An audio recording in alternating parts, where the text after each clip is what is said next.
المغرب عبر التاريخ عرف مجموعة من الهزات الأرضية ما بين عام والآخر، ولكن 4 من هذه الهزات سجلت حصيلة ضحايا كبيرة على خلاف الآخرين. حتى هذه اللحظة سجل الزلزال الأخير مقتل أزيد من 2900 شخص وأكثر من 5000 مصاب، وراه باقي بزاف ديال الجثث تحت الأنقاض نتيجة لانهيار العدد من المنازل في المناطق القروية وصعوبة الوصول لهم، حيت راه حجم الدمار كان كبير بزاف. فقبل ما نبداو كنبغي نجدد التعازي الحارة لأسر الشهداء اللي ماتوا، كنطلبوا من الله الشفاء لجميع المصابين والجرحى.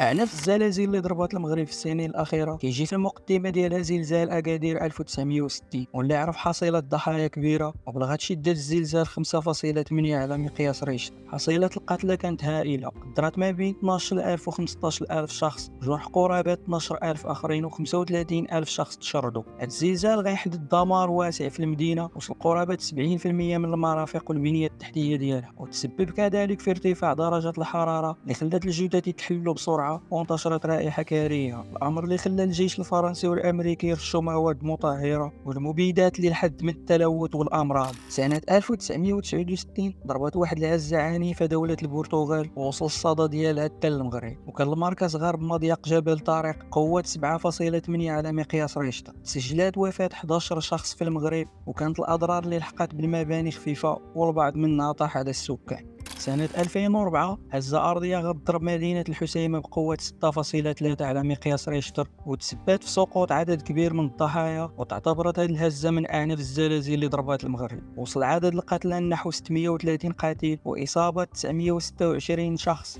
وتشريد قرابة 15000 شخص. 25 يناير 2016 ضربت هزة أرضية بحر البوران شمال شرق الحسيمة بلغت القوة ديالو 6.3 على مقياس ريشتر، وتصنف كذلك من أقوى الزلازل اللي ضربت المنطقة. ولكن بالرغم من ذلك غتسجل حالة وفاة واحدة لصبي في الحسيمة نتيجة أزمة قلبية بفعل الخوف، كذلك إصابة واحد السيدة حيث قفزات من فوق المنزل ديالها بسبب الخوف كذلك. وتسجلت أضرار كبيرة في المنازل بمدينة مليلية المغربية الواقعة تحت السيطرة الإسبانية، إضافة إلى 26 إصابة مختلفة لأشخاص بجروح بسبب تساقط حطام المنازل. هذا ما كان الخوت، فكنبغي نشكر كاع المغاربة داخل وخارج الوطن على التضامن الكبير ديالهم مع الناس اللي تضروا من هذا الزلزال الأخير، وكنشكر كذلك جميع الدول اللي ساندوا المغرب في هذه المحنة.